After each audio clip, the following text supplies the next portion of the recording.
এই যে রিকশাওয়ালা ভাই, দ্রব্যমূল্যের দাম যে হারে বৃদ্ধি পাচ্ছে, আপনি কি ঠিকঠাক ভাবে 3 বেলা খেতে পারছেন? খাইতে পারি না মানে? রিক্সা চালায় আইফোন কিনা লাইছি, ডেইলি আমার ইনকাম 1500 থেকে 2000 টাকা। আমি তো গরু আর মুরগি ছাড়া ভাতই খাই না। আর জিনিসপত্রের দাম বাড়লে কি ইনকামও তো বাড়ছে।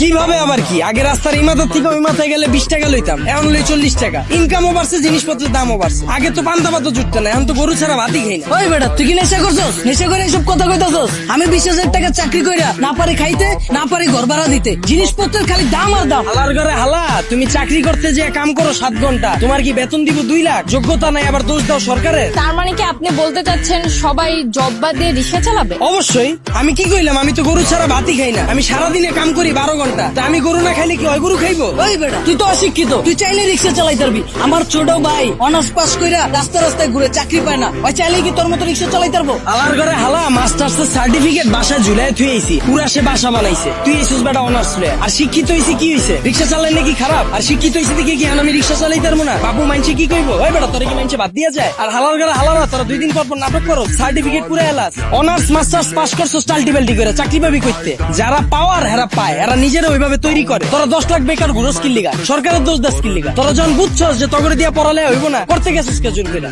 ও বুঝছি, সার্টিফিকেটের লেগা না? বিয়ার সময় যেন কইতে পারো যে আমি গ্রাজুয়েট, আমি ইঞ্জিনিয়ার, আমি শিক্ষিত। বন্ডামি বাদ দিয়া তোর বাইরে রিক্সা লয়ে বেরিত। তার মানে আপনি কি বলতে চাচ্ছেন, আপনি নিজেও অনার্স মাস্টার্স কমপ্লিট করছেন, কিন্তু নিজেকে ওইভাবে তৈরি করতে পারেননি, যার কারণে আপনার জব হয়নি? হ্যাঁ অবশ্যই, মিছা কথা কমুকে। আমি নিজের ওইভাবে তৈরি করিনি, আমি জমও পাইনি, আমি রিক্সা চালাই না শুরু করছি। আর এই যে 10 লাখ বেকার ঘুরতেছে, একটাও কি বুকে হাত দিয়ে কইতে পারবো নিজে সর্বোচ্চ চেষ্টা করছে? আর এই যে 10 লাখ বেকার ঘুরতেছে, একটা বুকে হাত দিয়ে কইতে পারবো নিজে করে ওইভাবে তৈরি করছে, নিজে করে সর্বোচ্চ চেষ্টাটা করছে, তাও চাকরি পায় নাই? সারা রাত খেলছে কার্ড, সারাদিন গার্লফ্রেন্ডের সময় দিছে, ওরা চাকরি পাইবো কইতে? যারা পাওয়ার হেরা পায়। আর গ্রাজুয়েশন কমপ্লিট করছিস ভালো কথা, বইয়ের ব্যবসা কর, উদ্যোক্তা হ, ঝুঁকি ল, হাজার মানুষের লেগে রাস্তা খোল, এসব বন্ডামি বাদ দে। কিন্তু বাংলাদেশের মতো এরকম গরিব দেশে দ্রব্যমূল্যের দাম বাড়াটা কি স্বাভাবিক? ভাই খারাপ। এই দেশ গরিব দেশ কেটা কইছে আপনাদের? এই দেশে 150,000 কোটি টাকার সিগারেটই বিক্রি হয়। বিশ্বের ভিতরে 5 নাম্বার বিড়িখোর বাংলাদেশ। এই দেশে মানুষ 20 কোটি, স্মার্টফোন চালায় 23 কোটি, বাইক চলে 30 লাখ, প্রাইভেট কার চলে 50 লাখ। এই দেশ আবার গরিব হয় কেমনে? ওই বেটা, যারা গরিব ওরা গরিবই আছে, আর যারা বড় লোক ওরা বড় লোকই হইতাছে। এমনি দেশ চললে